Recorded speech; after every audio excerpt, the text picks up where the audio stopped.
प्रिय दर्शकों, नमस्कार।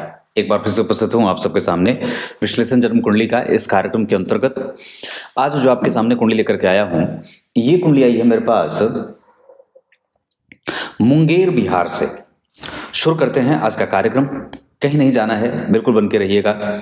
सबसे पहले तो ये बात है कि आप लोग देख रहे हैं कि ये कुंडली मकर लग्न की बनी है और मीन का नवांश बना है और वृश्चिक राशि का दशमांशा बना है। जिसमें सबसे अच्छी बात क्या है, लग्न कुंडली के धन भाव के स्वामी या लाभ भाव के स्वामी अगर दशमांशा चक्र के लग्नेश बनते हो तो ये बहुत उत्तम बात होती है। तो यहाँ के लाभ भाव के अधिपति यहाँ के लग्नेश बन गए और लग्न के अधिपति धन भाव में, लाभेश के संग लग्नेश का योग धन भाव में हो रहा है। इस कुंडली के दशमांशा को मैंने जब देखा तो मैंने कहा ये दशमांशा बहुत अच्छा है और इसे उत्तम पक्ष का दशमांशा चक्र कहते हैं। और उस पर चर्चा होगी, कार्यक्रम में बने रहिएगा अंतिम हिस्से तक। शुरू करते हैं। सबसे पहले बात करूंगा इनकी कुंडली के पंचांग से आपका परिचय करा दूं। जातक का जन्म हुआ मार्गशीर्ष माह में। जो लोग मार्गशीर्ष माह में जन्मे होते हैं वो कभी कभी या उनका कोई काम रुकता है, मतलब आपके पहुंचने से पहले आपके विलंब की स्थिति कई बार पहुंच जाती है। द्वितीय भाव में परिणाम के अधिपति होते हैं शनिदेव, वो उसी भाव में बलवान होके गुरु से दृष्ट होने के कारण बलवान है। तो व्यक्ति में पराक्रम तो है पर साथ ही साथ उसके इंतजार की घड़ी भी कई बार लंबी हो जाती है, क्योंकि द्वितीय भाव परिणाम का होता है। वहां से परिणाम प्राप्त करने के बारे में विचार किया जाता है। उस भाव में अगर शनि बैठ जाएंगे तो कई बार व्यक्ति के परिणाम को विलंब में लेके जाते हैं।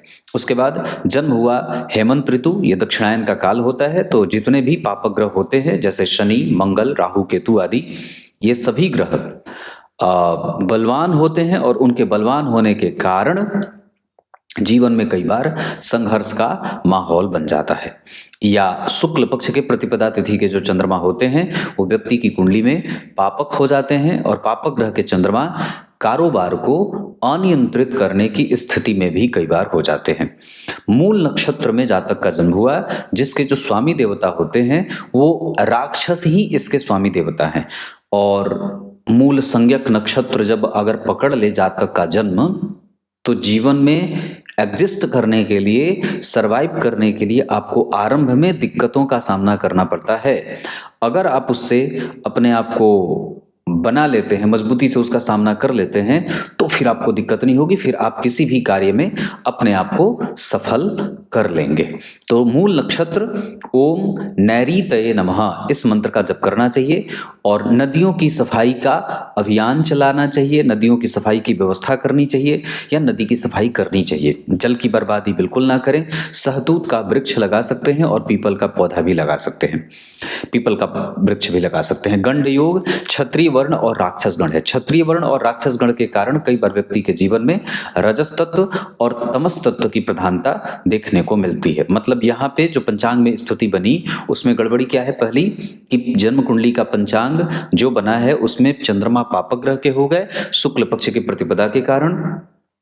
क्षत्रिय वर्ण है तो रजस तत्व है और राक्षस गण है तो यहाँ भी तमस तत्व है। तो रजस और तमस तत्व का समावेश जीवन में देखने को मिल रहा है।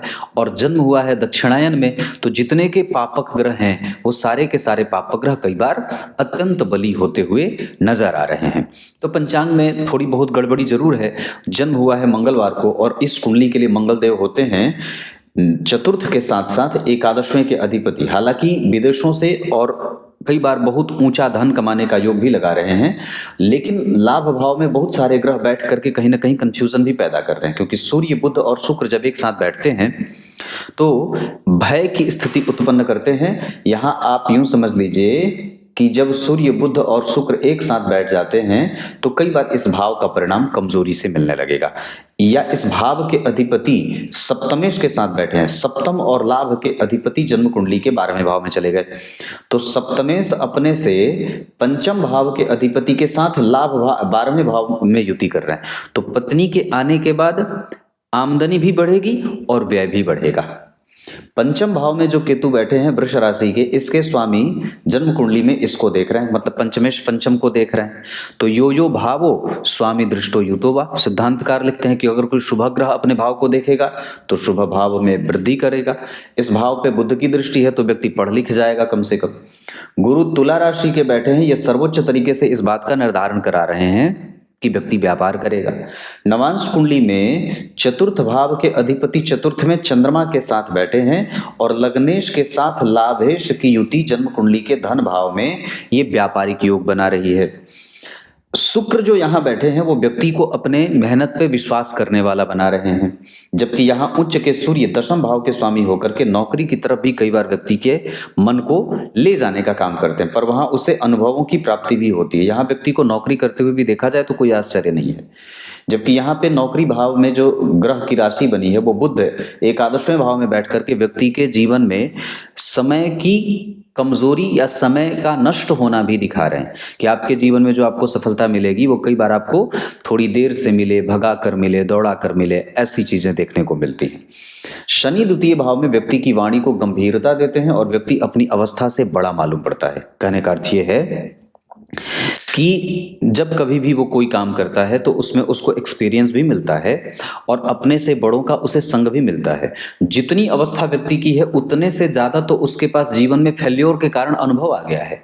तो ये जो शनि के कारण बात बन रही है ये इसके कारण बात बन रही है। चतुर्थ भाव पे शनि की दृष्टि और चतुर्थ भाव के अधिपति जन्म कुंडली में 12वें भाव में मित्र की राशि में, मन अशांत है और चतुर्थ भाव के ऊपर गुरु की दृष्टि, इस भाव की सुरक्षा। तो चतुर्थ भाव पे शनि का प्रभाव और गुरु का प्रभाव, इस वजह से व्यक्ति के जीवन में जो उसकी मानसिक शांति है, जो उसके माता जी, जो उसकी मतलब माता का जो पक्ष है वो न्यायपूर्ण है या न्याय करने वाला है। ये भी बात कही जा सकती है कि व्यक्ति के जीवन में जो अनुशासन आएगा वो उसको उसकी माता से आएगा। यहाँ पे जब आप चतुर्थ भाव को देखते हैं तो यहाँ पे चंद्रमा बली हो जा रहे हैं, भाव का स्वामी यहाँ भी बुध देख रहे हैं और मंगल यहाँ भी बली हैं, यहाँ भी शनि बली हैं। मंगल यहाँ बलवान है क्योंकि स्वग्रही हैं, इस कुंडली के लिए वो भाग्येश होते हैं, भाग्य के अधिपति स्वग्रही होके बैठे हैं। और जरा देखिए तो इस भाव के अधिपति यहीं बैठ गए और इस भाव से दशम स्थान में मित्र की राशि में शुक्र और शत्रु की राशि में गुरु, तो लाभ जो है वो थोड़ा असमंजस में होगा या बैलेंस्ड हो जाएगा। यहाँ सूर्य बैठे हैं रोग भाव के स्वामी होकर के, यहाँ रोगेश लग्नेश के से दृष्ट है, मतलब छठवें भाव के स्वामी के ऊपर शनि की 10वीं दृष्टि जा रही है। दशम भाव के अधिपति के ऊपर भी शनि की दृष्टि जा रही है। सूर्य जो अष्टम भाव के स्वामी हैं उनके ऊपर भी शनि की दृष्टि जा रही है। मतलब एक तरफ अष्टमेश पर देख करके शनि आयु दे रहे हैं और परिणाम को प्राप्त करने का पेशेंस दे रहे हैं। बुध छठवें भाव के स्वामी पे शनि की दृष्टि जा रही है तो नौकरी में विलंब की स्थिति लेके जा रहे हैं। और दशम भाव के अधिपति जो योग कारक ग्रह हैं पंचमेश और दशमेश, उनके ऊपर जब शनि की दृष्टि होगी तो परिणाम में थोड़ा विलंब यहाँ भी दिख रहा है। तो कहने का अर्थ है कुछ ऐसे ग्रहों की दृष्टियों का भी प्रभाव आ रहा है। दशम भाव के स्वामी यहाँ के सूर्य अगर उच्च के नहीं होते तो माता पिता को नौकरी वाला नहीं बनाते, या कई बार माता पिता नौकरी वाले होते हैं, या ये अगर नौकरी में नहीं है तो इसका अर्थ ये होता है दशम भाव के स्वामी का छठे में जाने का, छठवें भाव के स्वामी का लग्नेश से दृष्ट होने का, छठवें भाव के स्वामी का लग्न में बैठने का।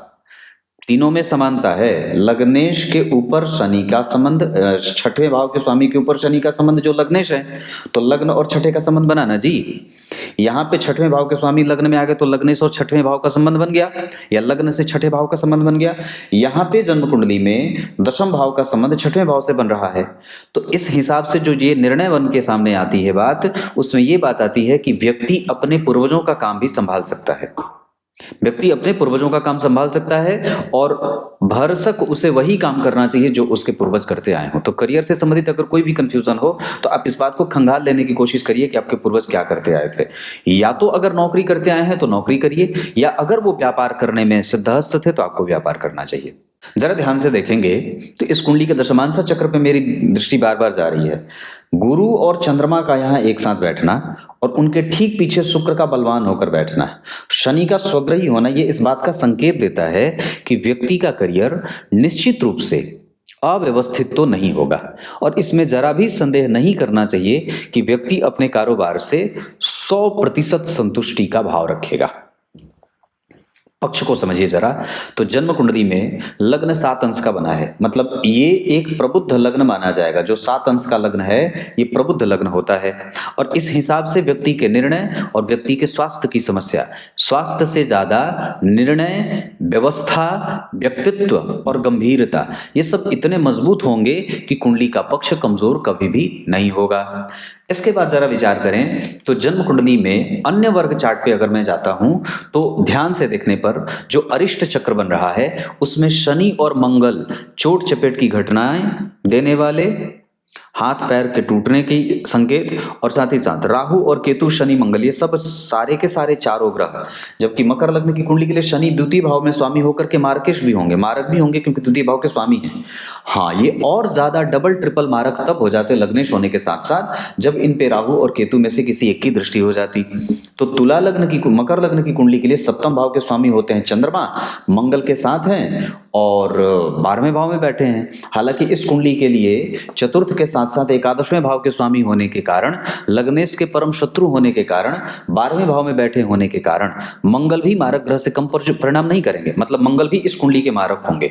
शनि भी साहचर्य के नियम के आधार पर कभी कभी मारक ग्रहों में अपनी प्रवृत्ति के आधार पर, क्योंकि सिद्धांतकार लिखते हैं कि सप्तमम मारक स्थानम तस्मातु प्रबलम धनम, सप्तम स्थान से ज्यादा मारक बल द्वितीय भाव में होता है। तो द्वितीय भाव में शनि बैठे हैं, द्वितीय भाव मारक होता है, वहां पे किसी पापक ग्रह की दृष्टि नहीं है, इस वजह से शनि का पापक जो मारक परिणाम है वो ठीक मतलब कमजोर हो जाएगा, लेकिन काम तो वो लगभग द्वितीय भाव में बैठने के कारण मारक का करेंगे। दूसरा कि जन्म कुंडली के अष्टमेश पर जब इनकी दृष्टि जाएगी तो शनि में सूर्य या मंगल में सूर्य या मंगल में राहु या राहु में सूर्य या शनि में राहु में मंगल में सूर्य, ये जो दशा होगी वो व्यक्ति की कुंडली में मारक वाली दशा होगी। इतनी बात क्लियर है। भवन भूमि वाहन के मामले में व्यक्ति अपने मनोवांछित परिणाम की प्राप्ति गुरु की दशा में भवन भूमि वाहन के मामले में कर सकता है। इसका अर्थ होगा कि व्यक्ति की कुंडली में चंद्रमा भी, बुध भी, गुरु भी और साथ ही साथ शनि भी अपनी दशा काल में भवन का सुख, घर का सुख दे सकते हैं। आरंभ में व्यक्ति को पुराना बंगला मिलता है, पुराना घर मिलता है, बाद में चल करके वो नए घर में गृह प्रवेश करता है। भाग्यशाली होने के लिए हमें अपने गुरुजनों से आशीर्वाद लेना है, मंत्रों का जप करना है, गुरु मंत्र का जप करना है। जितनी जल्दी हो सके हमें गुरु दीक्षा ले लेनी चाहिए और नित्य गुरु मंत्र का जप करना चाहिए। इससे हमारे किए गए कृत्यों का और भी ज्यादा फल मिलता है। माता और पिता में गुरु, चंद्रमा, मंगल, शुक्र और शनि ये सब अच्छे रहेंगे। माता पिता को लेकर के हमें परेशानी होगी राहु की दशा में, और केतु के साथ सूर्य की दशा में थोड़ी बहुत परेशानी माता पिता को लेकर के हो सकती है।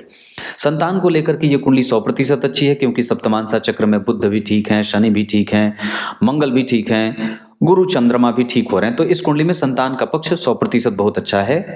अरिष्ट चक्र बताया, भवन भूमि वाहन बता दिया, माता पिता बता दिया, सप्तमांसा चक्र बता दिया। भाग्यशाली हैं आप, इसमें कोई संदेह नहीं है। पूर्वजों की जितनी आराधना की जाएगी उतनी ही ज्यादा व्यक्ति के भाग्य में वृद्धि का योग बनेगा। मतलब आप 100% अपने पूर्वजों की पूजा करते रहिए, दान पुण्य तर्पण वगैरह करते रहिए। अमावस्या को किया गया कोई भी दान पितरों को ही जाता है।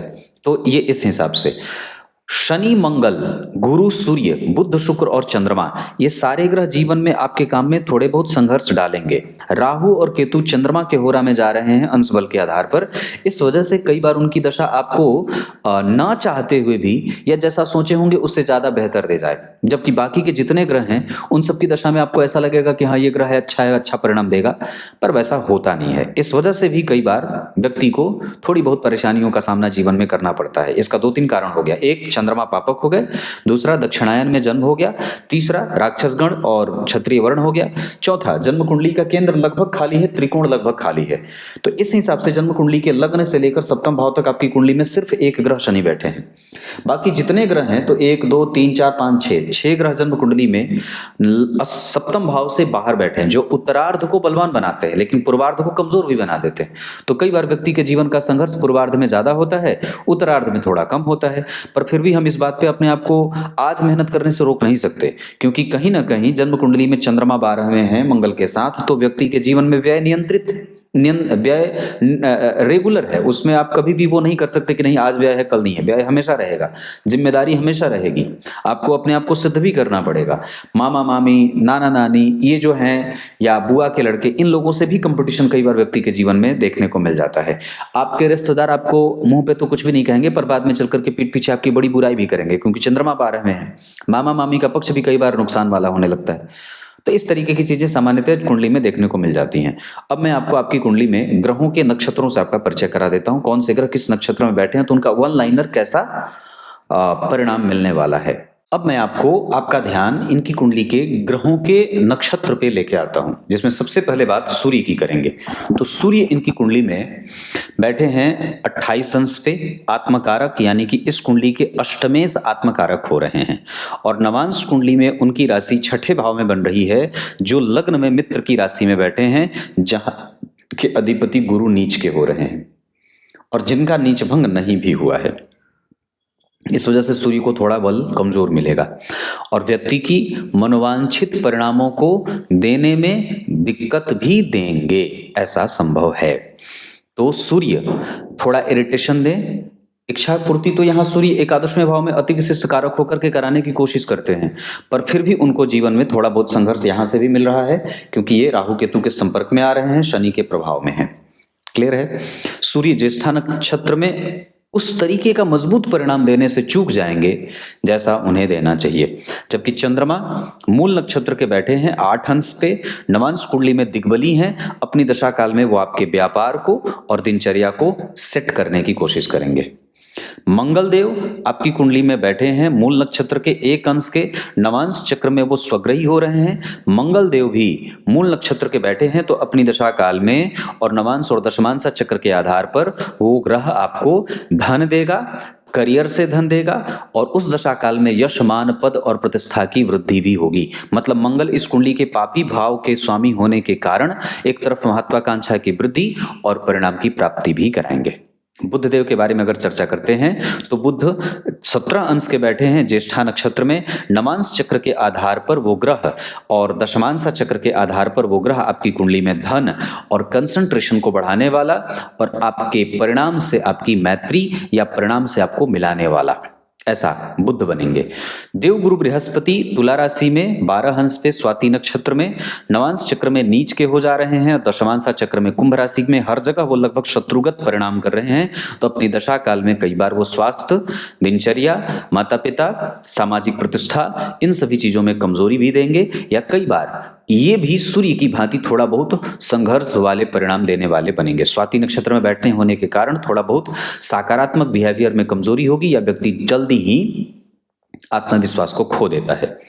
उसके बाद अगर शुक्रदेव की बात करते हैं तो शुक्रदेव आपकी कुंडली में बैठे हैं 20 अंश के, अमात्य कारक होंगे, ज्येष्ठा नक्षत्र में बैठे हैं, भाव से वर्गोत्तम है, यहाँ भी एकादशवें भाव में, यहाँ भी एकादशवें भाव में। नवांश चक्र के बाद दशमांश चक्र में वो लाभेश और जन्म कुंडली के सप्तमेश होकर के तृतीय भाव में मित्रस्थ होकर के बैठे हैं।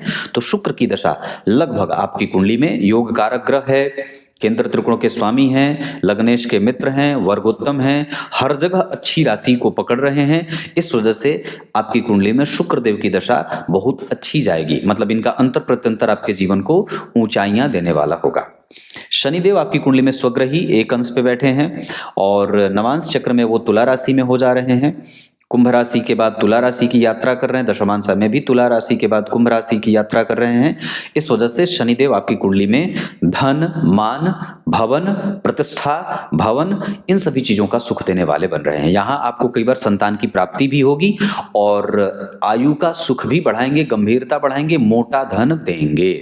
राहु आपकी कुंडली में एकादशवें भाव में वृश्चिक राशि में कई बार नीच के परिणाम देते हैं, लेकिन 9 अंश के बैठे हैं, अनुराधा नक्षत्र में शनि से दृष्ट हैं।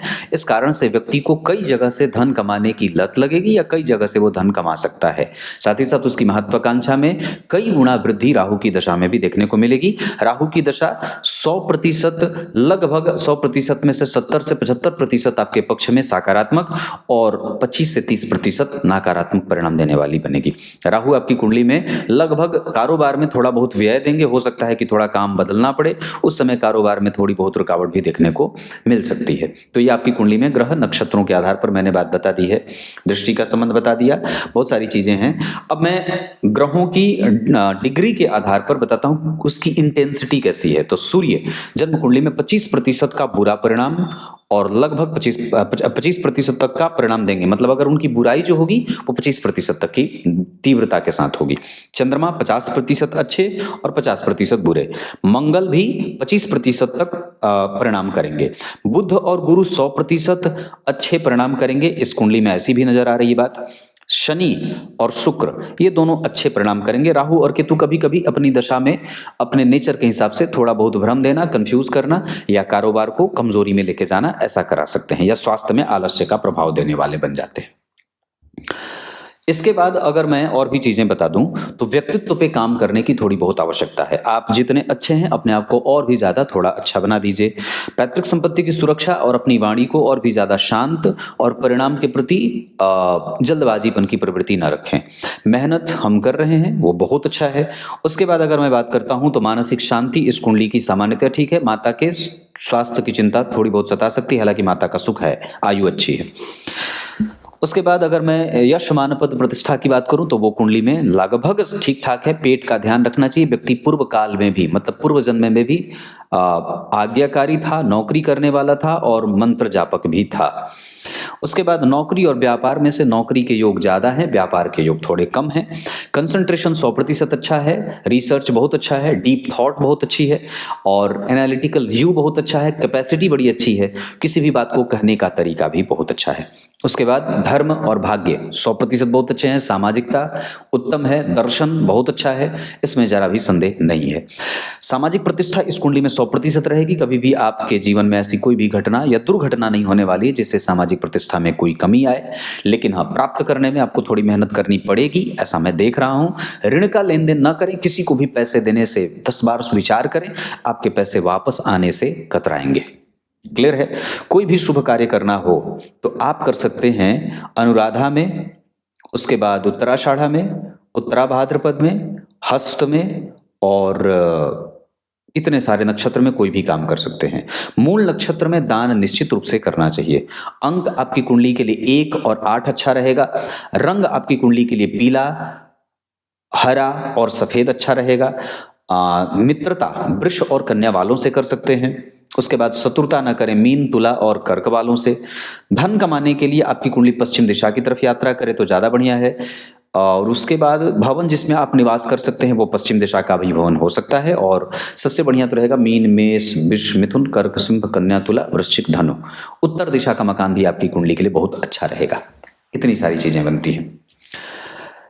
आगे आने वाले हैं मंगल, जो आपकी कुंडली के पापी भाव के स्वामी हैं, तो महत्वाकांक्षा बढ़ेगी। हमें उस समय सावधान भी रहना होगा कि हम लालच से भरा हुआ कोई निर्णय ना ले लें। तो मंगल की दशा में राहु और मंगल की दशा में केतु, ये 2 दशाएं स्वास्थ्य को परेशान करने वाली हो सकती हैं। मंगल की दशा में शुक्र थोड़ा व्यय बढ़ाएंगे। राहु जब उसके बाद आएंगे तो 2039 के अगस्त में राहु जब आएंगे तो राहु की महादशा में शनि, राहु की महादशा में राहु और राहु की महादशा में सूर्य परेशान करेंगे और राहु की महादशा में मंगल, ये परेशान करने वाली दशाएं होंगी। इतनी सारी चीजें। उसके बाद आपकी कुंडली में गुरु आएंगे जो लगभग आपकी कुंडली में मृत्यु का सुख बढ़िया दे रहे हैं। इतनी बातें दिखाई दे रही हैं। कुछ इसी तरीके से आज के इस कार्यक्रम का समापन करते हैं। तब तक के लिए बहुत बहुत नमस्कार।